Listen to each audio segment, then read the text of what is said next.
Hello, welcome back to another one of my videos. I'm Crazy Boy. Happy Candlemas. What I would like to do on these videos is, for me, Candlemas is a very big deal, especially because of the candles, and I really love candles. I like the element of fire. Of course, y'all seen some of my videos. And what I would like to do is just give some tips of what I do. You don't have to do them, but these are just some things that I do. And just to talk about just a little bit of the traditions that I practice. And I'm gonna go out through the day because it's an all-day thing for me. It even goes to 2 days, but we'll see how I time everything. So the first thing I want to talk about is my Hispanic tradition, with the Catholic kind of undertone with it, especially because I come from practicing brujeria. Right here is the candle I got from the church, and what I like to do is I like to go to churches that recognize the female aspect of saints. So this is the Virgen de Guadalupe, and the church pretty much just has her, represented, and her altar is there. And pretty much what you do is, since Candlemas is coming up, they start selling these little tiny, like, I guess you could say 7-day candles. And the idea is to buy 2 or buy as many as you want, and you light one and you leave it on the altar, or as maybe a request to the saint for her help.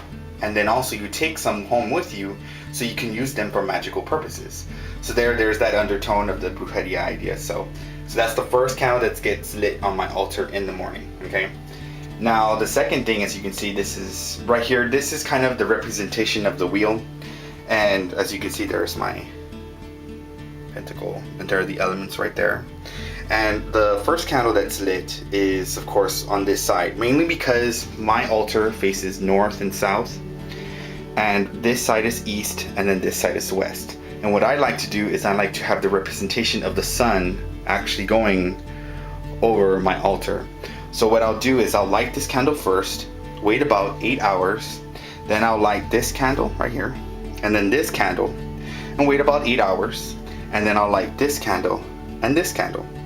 And then of course I'll just leave it on. And then when I leave it on, I start making more offerings, and I'll do some other stuff, and you'll see what I do with that. And then what happens is, or I hope what happens, what I usually do every year, is the candles themselves, this one will die off, then that one and that one, and then this one and this one. So it represents the night coming and the sun, of course, going away. So that's what I mainly do on this altar all day. Usually it kind of lasts maybe 2 days, but that's the main depiction. And that's just the first part I'm going to be talking about. And of course, I did talk about before about my Candlemas pellets. I'm going to bring them out. I always do it, and these pellets are aged pretty well. So I'm very happy to show y'all those. But that'll be in the next clip, okay? Alright, thank y'all very much for watching. Blessed be. Hello. Okay, so this is the second segment. It's already been 8 hours, so as you can see, this candle over here has kind of gone a little bit lower, and now these 2 have been lit.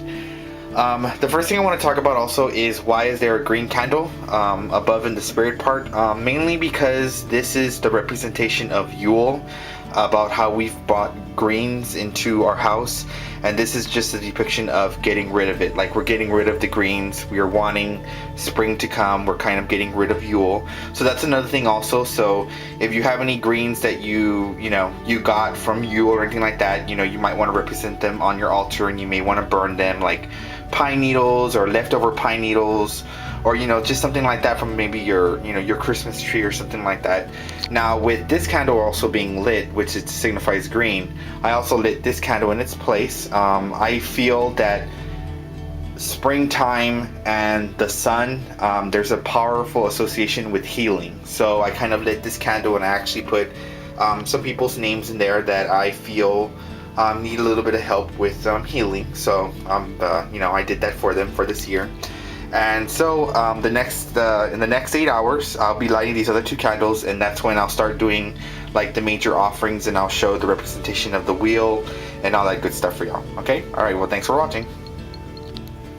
So hello, welcome back. So as you can see, all the candles are now lit on my altar. You see all the candles here and here.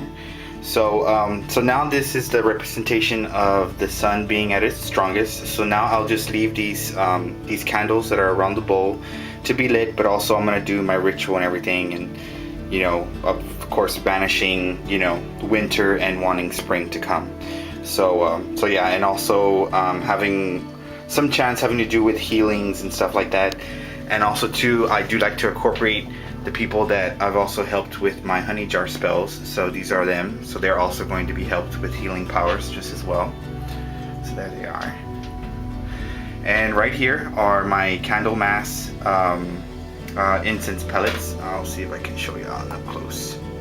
Yeah, these are very old. They're like 2 to 3 years old. So yeah, very old, but very colorful. So yeah, there they are. So I'd show you them. So yeah, so we have that going. So in the next segment, I'm gonna probably turn off all the lights and show y'all exactly what I do, because right here are the offerings, which is bay leaves, heather flowers, and also rosebuds. And the reason why I'm using rosebuds is mainly because I want spring to come. I'm kind of encouraging it a little bit, so that's why I put a little bit of rosebuds in there. Also too, the layer of oil that's I'm using is apricot oil. It smells really good. Maybe has like a sweet undertone to it, so it smells really nice. And also another tip also is, especially with Candlemas, to me Candlemas is also like a second chance. If by any chance you haven't really fulfilled your New Year's resolution, or maybe you forgot about it, or maybe, you know, things maybe have came up, this is your second chance. This is your second chance to try to use those energies, or try to bring these energies to you to want to accomplish your New Year's resolution. So also think of this as a second chance as well. So yeah, so I thought I'd just share y'all with this. Yep, this is like, I think it's like 5 in the afternoon now, or 6, somewhere around there. So everything's lit, so I'm just let everything, you know, I'm gonna do my ritual, and I'm gonna show you how. And oh yeah, also inside here are 8 night lights. These night lights represent the, you know, the full wheel of the year, and of course I want her to start spinning it soon. So I'm actually going to be showing that, but I'm going to turn off all the lights, get the atmosphere a little bit better, so I can show y'all exactly how I do it, and maybe y'all can incorporate it a little bit if y'all feel like it. So I'll be right back.